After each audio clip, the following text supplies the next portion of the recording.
안녕하세요, 인기입니다. 학교 괴담. 어릴 적 투니버스 좀 봤다 하는 어린이들은 누구나 알만한 유명한 공포 애니메이션입니다. 초등학생을 대상으로 제작된 애니메이션이지만 성인이 보아도 손색이 없을 정도로 스토리와 그림체가 탄탄하여 아직까지도 이 길을 원하시는 분들이 많은 작품이죠. 그래서 준비해봤습니다. 그 시절 우리의 여름밤을 서늘하게 만들어주었던 학교 괴담 탑3. 그 첫 번째 에피소드는 바로 악마의 피아노입니다. 음악 선생님의 심부름으로 학교에 있는 오래된 건물에 들어가게 된 주인공 해미. 입구에서부터 불길한 소리를 내며 자신을 반기는 까마귀들을 본 해미는 무언가 묘한 불안함을 느끼고 건물을 잠시 바라봅니다. 괜찮을 거야. 상자만 놓고 나오면 되는데 뭐. 그렇게 들어선 건물의 내부에는 사람의 흔적은 조금도 없었고 음악실을 찾으며 주위를 둘러보는 해미. 분명 아무도 없는 건물인데 이상한 소리가 들려오기까지 합니다. 애써 무시한 채 음악실을 찾아 2층으로 향하는 해미. 그때 어디선가 익숙한 피아노 선율이 들려오기 시작합니다. 놀라 굳은 해미는 잠시 서서 연주를 듣고 있다가 2층의 소리가 들리는 곳으로 따라가게 되죠. 끝이 보이지 않는 시커먼 복도의 끝. 음악실에 다다른 해미. 누군가 연주를 하고 있는 것이겠지라는 가벼운 마음으로 음악실의 문을 조심스레 열어봅니다. 불도 켜지지 않은 어두운 음악실 안에 우두커니 서 있는 피아노 한 대. 그리고 그곳에 연주를 하는 사람은 없었습니다. 설마 잘못 봤겠지 싶어 해미는 불안한 마음을 안고 음악실로 발을 내딛었지만 피아노에 가까워질수록 더 확실하게 보입니다. 피아노 앞에는 아무도 앉아있지 않다는 것이. 혼란스러움을 느끼던 해미는 피아노에 다가가 건반을 눌러보지만 심지어 소리조차 나질 않는 고장난 피아노라는 사실을 알게 되죠. 그리고 해미가 떠난 뒤 피아노에 한 남자가 비칩니다. 해미는 친구들에게 음악실에서 있던 이야기를 털어놓게 되고 음악실의 악령은 이미 유명한 이야기였던 모양인지 친구들은 그 연주를 정말 들었냐며 기겁을 합니다. 그 악령이 치는 피아노 소리를 들은 사람은 다 죽는다는 괴담이 있다며 그가 연주하는 엘리제를 위하여라는 곡을 4번 이상 끝까지 듣게 된다면 반드시 죽게 된다는 이야기였죠. 이미 한 곡을 모두 들었던 해미는 당황하며 엄마의 요괴일기를 들춰보지만 피아노 악령 퇴치법은 그 어디에도 적혀있질 않았습니다. 하지만 음악실의 피아노 근처에만 가지 않으면 되겠다는 생각에 모두 함께 안도하게 되죠. 그날 밤 설거지를 하며 집안을 청소 중이던 해미는 야심한 시각에 울려대는 전화를 받게 됩니다. 하지만 전화기에선 아무 소리가 들려오질 않아 끊자 전화는 또다시 걸려왔습니다. 장난 전화라 판단한 해미가 화를 내려던 그때 수화기 너머로 익숙한 선율이 흘러나오기 시작합니다. 바로 엘리제를 위하여였죠. 전화선을 뽑자 TV에서 노래가 흘러나왔고 아무리 도망쳐도 온갖 전자기기들에서 노래가 흘러나와 결국 해미는 2번째까지 모두 듣게 됩니다. 이제 남은 기회는 2번뿐. 친구들에게 이 사실을 이야기하자 귀마개를 알려주게 되었고 여전히 불안한 마음은 가시질 않았지만 노래가 들려오면 귀마개를 하면 된다는 생각에 조금은 안심하게 됩니다. 그날 저녁 친구인 경태에 급하다는 전화를 받고 얼떨결에 약속 장소로 나오게 된 해미. 피아노 악령이 경태를 따라해서 해미를 불러낸 것이었고 해미는 귀마개를 써보지만 여전히 소리는 들려옵니다. 도망치다 막다른 길에 몰려 결국 3번째 곡까지 듣게 된 해미. 이제는 어떻게든 해결을 해야겠다는 생각에 해미와 아이들은 피아노를 부셔버리러 음악실에 찾아갑니다. 악령이 강력하여 아이들의 힘만으로는 조금 어려웠으나 해미의 어머니가 마리아에게 몰래 빙의하여 악령을 봉인하고 사건은 해결되죠. 어느 초등학교이던 늘 있었던 음악실의 엘리제를 위하여 괴담. 말로만 듣던 이야기의 실체를 본 것 같아 흥미로우면서도 조금은 귀여웠던 에피소드인 것 같습니다.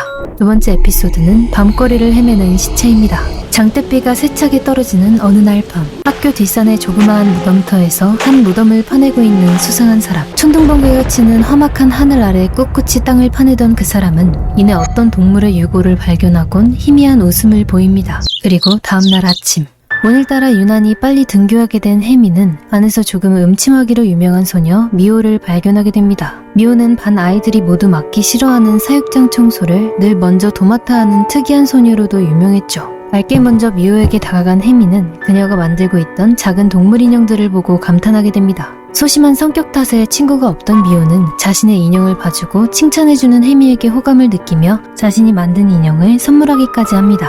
그날은 새롭게 당번을 뽑는 날이었고 함께 사육장 청소 담당이 된 해미와 미호. 당장 다음날부터 함께 사육장 청소를 하게 됩니다. 해미는 조금 지각하여 서둘러 학교의 뒷산에 있는 사육장으로 뛰어가다가 사육장 뒤편에 동물의 무덤터에 서 있는 미호를 발견하게 되죠. 먼저 청소를 하고 있던 해미에게 뒤늦게 다가와 지각하여 미안하다고 말하는 미호. 혜미는 그녀가 자신보다 먼저 와 있었다는 사실을 알기에 그녀의 거짓말에 의문을 품게 됩니다. 붉은 초승달이 떠오른 그날 밤.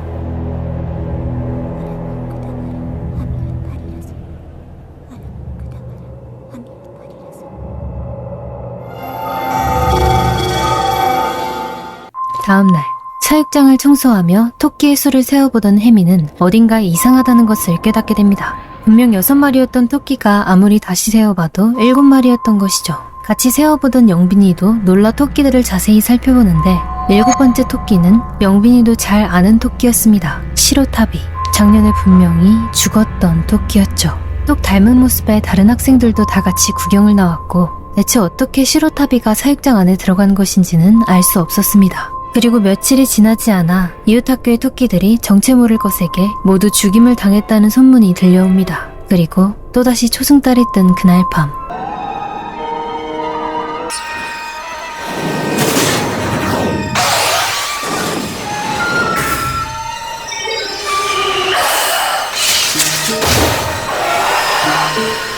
아침에 처참한 사육장의 현장을 발견하게 된 혜미와 미호는 크게 놀라게 됩니다. 의아하게도 토끼들은 모두 죽었으나 시로타비만 살아남은 상황이었죠. 시로타비는 밤마다 괴물로 변해 어두운 골목길에 있는 사람들을 잡아먹고 다니기 시작합니다. 무덤터에서 수상한 인형을 주었던 아이들은 시로타비가 되살아난 괴물이 된 것이라 추측하게 되었고 혜미 엄마의 요괴에게 그렇게 되살아난 괴물을 퇴치하는 방법이 적혀 있었죠. 하지만 아직은 시로타비라 확신할 수 없기에 몰래 숨어 밤에 시로타비가 변하는지 확인을 하게 됩니다. 그리고 그날 밤 아이들이 숨어있는 시로타비의 케이지 근처로 미호가 다가오게 되죠. 미호가 시로타비에게 난 널 믿는다 말하며 손을 내민 그 순간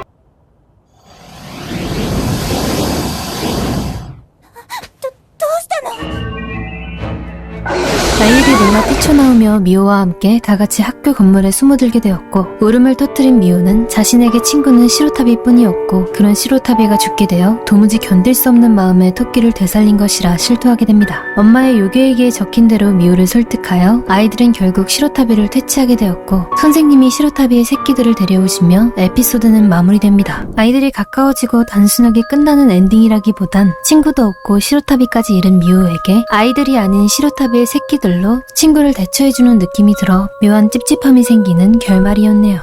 마지막 에피소드는 심령사진입니다. 야심한 밤, 인적이 드문 기찻길에 서 있는 택시 한 대. 택시기사는 일찍 퇴근할 생각에 하품을 하다가 눈앞에 서 있는 한 여자를 보게 됩니다. 뒤늦게 브레이크를 밟은 탓에 덜덜 떨며 차에서 내린 남자는 아무것도 없는 모습에 당황하며 도로 차에 타게 되죠. 그리고 뒷좌석에 앉아있는 한 여자. 기찻길의 귀신 이야기는 본 사람이 꽤나 많아 소문이 많이 퍼져 있는 상황이었습니다. 평소 심령에 대해 아는 것이 많고 흥미가 컸던 경태는 혜미와 친구들을 모두 데리고 기찻길에 찾아가 심령 사진을 찍게 됩니다. 하지만 푸릇푸릇한 날에 귀신은커녕 아무것도 찍히질 않았고 집으로 돌아와 투덜거리며 사진을 인화하던 경태는 매우 놀라게 됩니다. 마리아의 어깨에 정체 모를 손이 얹어져 있었죠. 경태는 사진을 들고 급하게 친구들을 찾아갔고 친구들에게 들은 소식은 더더욱 놀라웠습니다. 마리아가 사진을 찍고 난 후 갑작스럽게 몸이 안 좋아졌다는 이야기였습니다. 사진을 본 친구들과 함께 마리아의 병문안을 가게 된 경태. 마리아에게 사진을 보여주자 그녀의 표정은 의외로 큰 변화가 없었습니다. 이미 알고 있었다는 듯 고개를 끄덕이던 그녀는 옷을 내려 자신의 어깨를 보여주었고 그녀의 어깨에는 커다란 손 모양 멍자국이 있었죠. 경태는 자신의 탓이라는 생각에 귀신을 퇴마해보려 애쓰지만 오히려 더 자극하는 꼴이 되어버렸고 마리아의 병세는 갈수록 나빠지게 됩니다. 더는 방법이 없다 생각하던 때에 귀신의 한을 한번 풀어줘보자는 생각을 하게 되었고 기찻길에 다시 찾아간 경태와 아이들은 죽은 처녀귀신의 어머니를 만나게 됩니다. 어머니는 처녀귀신이 결혼식 바로 전날 뺑소니를 당해 사망하게 되었다 말하며 그날 그녀가 끼고 나간 그녀가 소중하게 여기던 약혼 반지가 사라졌다는 이야기를 전해줍니다. 그 반지를 찾으면 한을 풀 수도 있겠다는 생각에 어느새 어둑해진 저녁임에도 기찻길로 돌아와 반지를 찾는 아이들. 하지만 그때 기찻길로 올라서는 마리아를 발견하게 됩니다. 어서 내려오라 이야기를 해보지만 듣질 않았고 아무래도 빙의가 된 듯한 모습이었죠. 그런 그녀에게 큰 죄책감을 느끼게 된 경태가 온몸을 내던져 마리아를 구해내게 됩니다. 그리고 귀신으로부터 사건의 전말을 알게 되는 마리아.